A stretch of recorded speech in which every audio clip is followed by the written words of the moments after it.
Hello everyone and welcome back to the channel. I'm OP, and in today's episode we'll be going over some of the best highlights from today's LPL 2024 Spring Split matchup. Without further ado, let's dive straight into the action. I mean, we did see a pot just being burnt there by Beishuan. Now they know that he's going for that full dive. TP is available for Xiaohu if he wants to go for it. They haven't taken anything just yet. A flash away, tanking the turret. Beishuan gonna go down. I talked about diving. You just can't do that against an Aatrox. It's just never a good idea. No, should be able to smite this one away. And I think ZDZ recognized it as well. So Beishuan comes in. Doesn't even have to use his smite really if he doesn't want to. But yeah, just gonna get it confirmed there. ZDZ though, no flash, and Yukal's moving over. They're gonna be able to get a pretty easy kill here onto the Aatrox, and after we sang his praises, he just stays a little bit too long.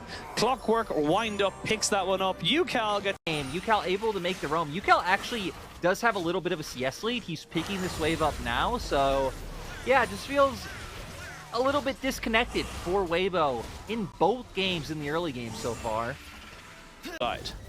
Yeah, I also feel like it'd just be really hard to be able to find any like meaningful pen with like up against CDZ in the 1v1. I'm curious if a fight actually happens here because I feel like in the straight 4v4, Weibo should be slightly stronger.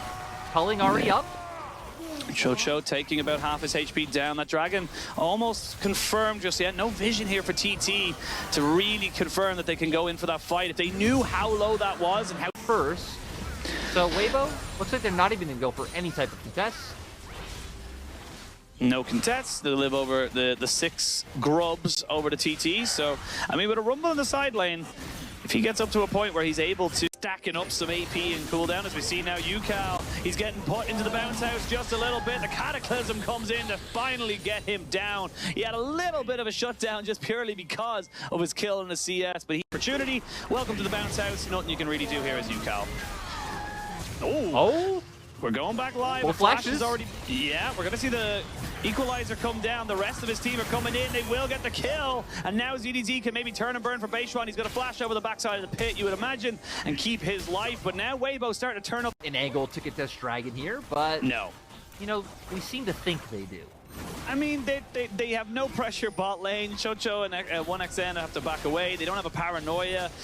It's difficult at best. They're going to try and reestablish some control in their bot side in terms of vision, but sure they're picking up. And TT straight up, they're behind the play. They're not really stepping up to where they need to step. And now, oh my God, he's got the paranoia. He's only going to be able to get to use it now. But I mean, it's just so difficult to make this one land. They're going to try and jump onto light. They will kill him off, but just about. And it is going to be a turret taken in the top side as Weibo had top side pressure. Honestly, I like how Weibo were hoping that they could do something else about the play. They were decisions. I think it was a good call to not go contest topside though, right? We highlighted the item differences that came out before that play. But TT now looking to set up a bit of a bait. Paranoia has come back up. Oh, the shockwave combination lands on the 3. They will put down the Cataclysm though to make sure nobody gets out of there. You don't take our life and you don't get out for free. But now a TP coming in, that's going to be Xiaohu looking for something, but they had already moved themselves for the AD carry. But now Hoya, he's on a flank and he's got an equalizer. Oh, he has equalizer. This is going to be scary. They're going down. They're going for Xiaohu, but he's a little bit isolated now. And now Hoya finds himself just not really in a position to take this. And now he's going to be turned on and burned down himself. He's going to look for maybe a little bit more off this. He goes into the overheat. ZDZ 3-1. Hoya just got first and almost gets killed. Yeah, and it's been little trap plays like that have been working so well. Now moving forward, right, 3-1-0 on the Aatrox. We have the Profane Hydra. That even if like a lot of nice tank items came through and like cheaper tank items, maybe I don't get to ask you a question, Machine. Maybe we're going to get to see the damage once again. But what do you think?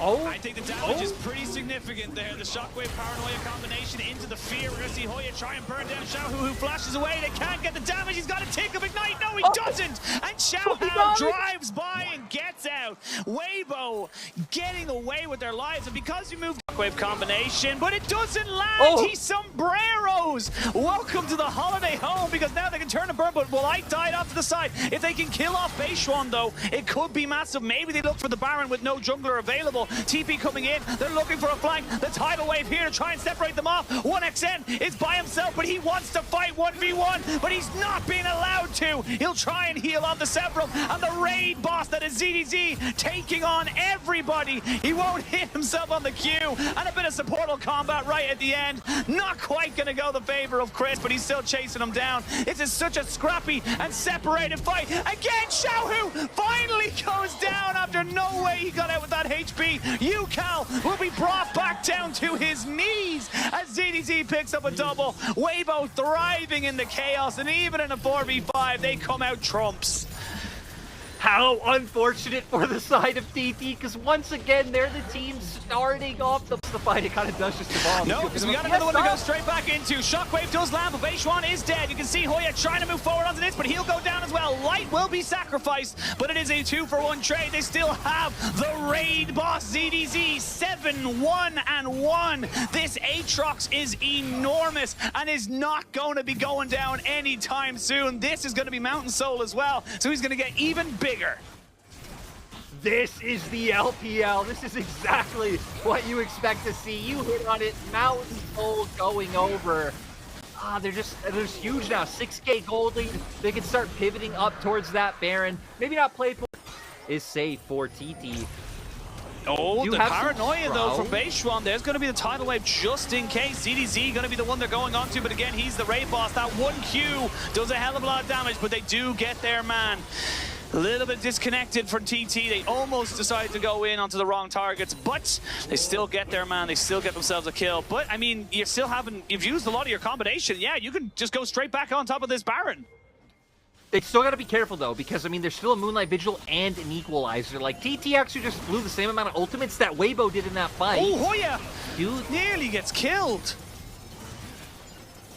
Right now, Xiaohu doing enough damage, and my god, is this going to be a two-man army zoning them off? It looks like they can. They can indeed. They don't have full vision of exactly what's going on. There's the Equalizer down onto the Baron. 1xN has to use the barrier, but they're going back in. It's a smite fight, and TT come out when the Shockwave comes back, but it's not going to be able to get enough on top of it. They will trade back Beishuan, but you take that trade any day. Hoya is 2-4, and he might be 2-5 in a moment. He's going to try and maybe get out of this. Doesn't have TP, and doesn't really have an escape plan right now. He is going to get almost 1v1, to be perfectly honest. Look at the damage from ZDZ. He's going to be able to get killed off right now. Equalizer went down onto the wave. That was basically the only move he had left to do. A 3-item Orianna, and even a 3-item Rumble. Your damage is good from the side of TT. You just need it to line up with the rest of your team, with the rest of your engage. Beishuan looking for something here. You can see the balls on top of him. The Shockwave won't land on the primary targets just yet. They'll get the tidal wave to disengage. Beishuan gets dunked on by Xiaohu as the Cataclysm brings him down. That's the Elder, pretty much confirmed. Weibo will take their prize. Yeah, finding the pick on the jungler. Sends ult to play around. But still, you have Culling, you have Emperor's Divide. There's still so many tools for Weibo. Yeah, it's an Infernum ult as well. It's not a Gravitum, it's not a setup really. It's something that's just, you know, pure damage. Shockwave not up and available just yet. ZDZ off to the side, making sure they can't walk in, and TT, they accept their fate. They cannot contest for this. They threw it all on that one engage, and sadly for them, it did not equal anything for them. And now 1xN, he's in a bit of trouble there. He's on a full backup right, stopping their escape. Yeah, and you can see on the minimap, Light's still going to be one. Oh, actually, it looks like they're all going to make their way over again. They're going to get the flash out of it. There's Xiaohu going in with the Emperor's Divide. Doesn't need any more introductions. Good Shockwave to come out here from UCal, but you guys are on the wrong side of the map, and the Elder Dragon's Roar will ring in your ears. Lights will burn you down as you try to go against them. The darkness shall not prevail. Light will keep kicking up kills, and this is going to be Weibo barreling down that top side and taking a 2-0. Are very happy with the way things are going right now. Just monstrous, especially like someone like Xiaohu on this Jarvan. Very active, 4-0 and 12. And Hoya, he's looking for a flank, and he might be able to get a good equalizer, but this is it. This is your final fight. Yeah, and it's just going to be all about this, waiting for Weibo to group up more, but they're giving Weibo a lot of space to play with. You gotta go. You gotta do something. Here we go. Shockwave into Equalizer. Nothing to have, and they will just burn and turn and get everyone absolutely smashed from TT. Crisp won't even fall. It'll be 3 kills, maybe 4 or 5 if they can take down UCal, but it does not matter. The game is over. The series is done, and Weibo take the 2-0. These were some of the best highlights from today's LPL 2024 Spring Split matchup. Which moment was your favorite? Let me know in the comment section below. This is OP, and I'll see you tomorrow. Take care.